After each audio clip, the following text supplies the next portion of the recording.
Hey, chào các bạn. Today we're going to look at 3 useful words. Now, there's one special thing about these words because each of them has one northern pronunciation and one southern pronunciation. So, I'm gonna introduce them and then give you one example for each of them, and then you tell me what the pattern is, okay? How pronunciation changes from the north to the south. Ready? Go!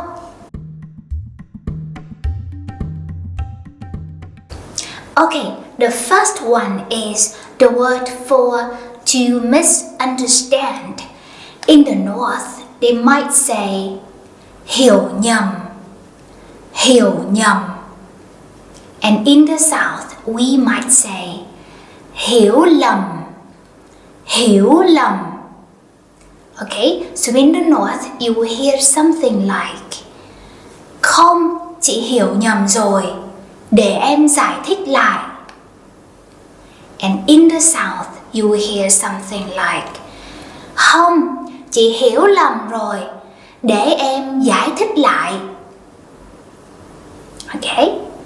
Now, the second word is the word for bland, like a food is bland as opposed to having a strong flavor. So in the north, it's nhạt. And down here in the south, we say lạc. Okay, so in the north, they might say món này nhạt ý. Món này nhạt ý. And then here in the south, we say món này lạc á. Món này lạc á. Okay, now the third word is the word for to miss, like miss a bus or miss a flight. So in the north is nhỡ. And then in the south is lỡ. Okay, so in the north they will say something like em bị nhỡ chuyến bay. Em bị nhỡ chuyến bay. And then here in the south we will say em bị lỡ chuyến bay. Em bị lỡ chuyến bay. So, what do you think the pattern is? Đúng rồi, so in the north, these words start with a consonant ñ, nh, right? So, ñ, as in hiểu nhầm, nhạt, and nhỡ. But down here in the south, we say hiểu lầm, lạc, lỡ.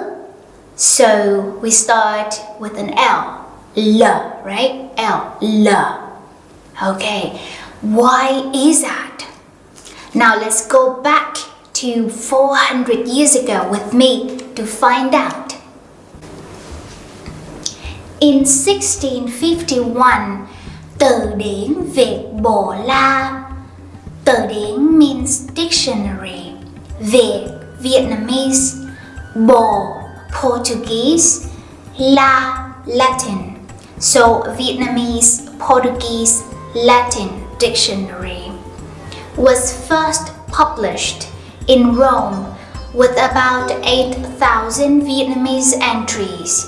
It was written by the French missionary Alexander de Rhodes. Before Rhodes' work, Vietnamese used the Chinese characters as their writing system. So since then, Rhodes' work has been probably the most important resource to learn about the Vietnamese pronunciation and writing system in the 17th century. So since từ điển Việt Bồ La, the Vietnamese phonetic system has changed a lot. So one significant change is we once had consonant clusters, but we no longer do. So in the past, 400 years ago, we have group of consonants that can go together. Like in English, you have spring, so s, p, r go together, right? So that's a consonant cluster. So we once had those. We have ml and bl and tl, etc. But in modern Vietnamese, we no longer do. But really, Annie, because in Vietnamese I see, 3 consonants go together. For example, NGH, or 2 consonants go together like CH, TR, etc. Now please note that we can write 3 or 2 consonants together, but they only represent one consonant sound. For example, NGH is pronounced as ng, just one single sound, right? Represented by 3 letters. Or j, so written as CH, but only one sound, j. Okay? So one of the consonant clusters that Vietnamese once had was ml, ml. And now I'm going to show you how it has evolved into ñ in the north and l in the south. So in the 17th century, according to Từ điển Việt Bồ La, almost all the words which initial consonants would become ñ in the north and l in the south was recorded as ml. Let's say the word for bland back then was written as and pronounced as mlad, mlad. Okay, and then in the late 17th century, from other resources, this word started to have 2 variations. One is mlad and one is mñat. Okay. Now, the reason for this is probably because m and ñ are closer to each other than m and l. Because m and ñ are both nasal sounds. So if they closer in pronunciation, it's easier to pronounce them together, right? So this mñat version first appeared in the north. So this is a pattern. People who are from the original place tend to change their language faster than people who move away from that area. So while people in the north change, right? Like all the changes happen in the north. People who move away, right, further like down to the central and the south, tend to preserve the older way of saying things. And this happens with the Vietnamese people who went to America years ago too.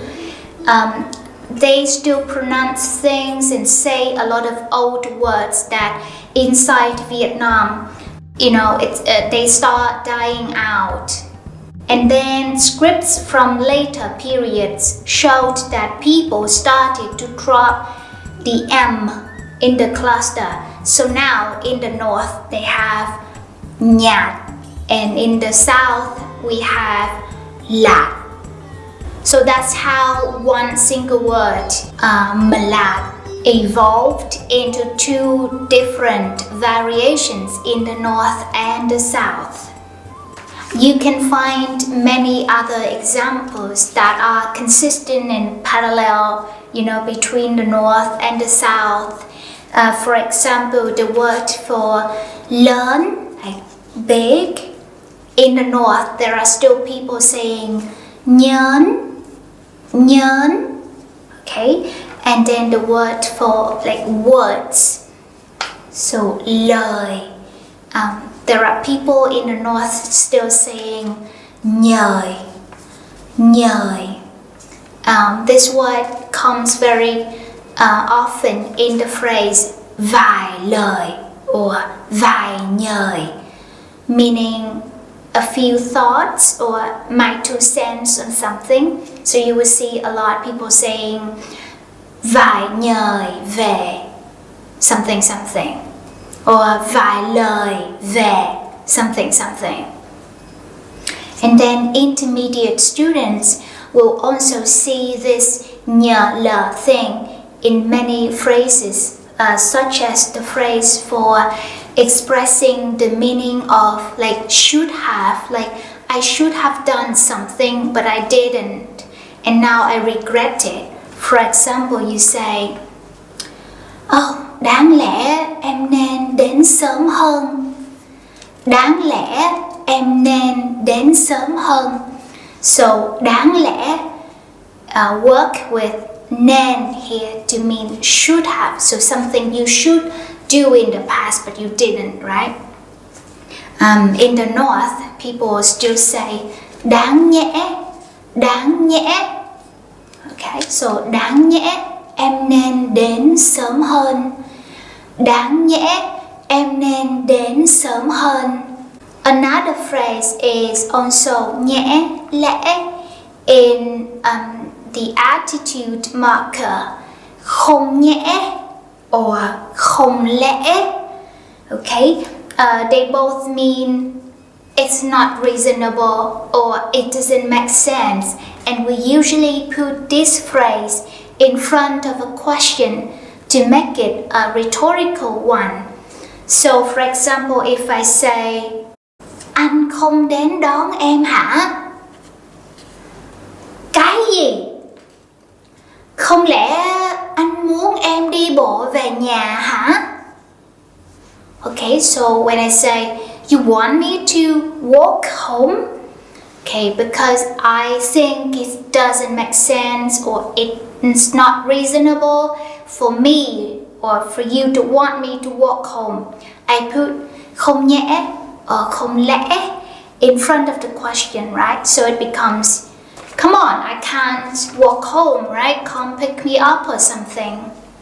I guess the last thing that is interesting to me is I can see that in the north, the nya version are dying out. So probably there are less and less people saying nhớn. Instead, they would just say lớn, right? Like only old people keep saying nhớn, or the word for like vài nhời. I think, fewer and fewer people are saying it. And then weirdly enough, in the South, we love to adapt the nya version into words starting with la for the cute effect. So if you go on Facebook, you will see a lot of times like 100% Southerners saying something like, oh, ngon, nhắm nhắm nhuôn. Ngon, nhắm nhắm nhuôn. Meaning ngon, lắm lắm luôn. So delicious, very, very completely. Yeah, so I think the borderline between northern and southern dialect are definitely changing and maybe getting blurrier, and it's still changing, still changing and changing very fast. So it's very interesting for me to witness these changes, and I hope it's interesting for you too. Yeah, that's it for our lesson for today, and I hope you enjoyed it. I'll see you next time. Hẹn gặp lại lần sau ha.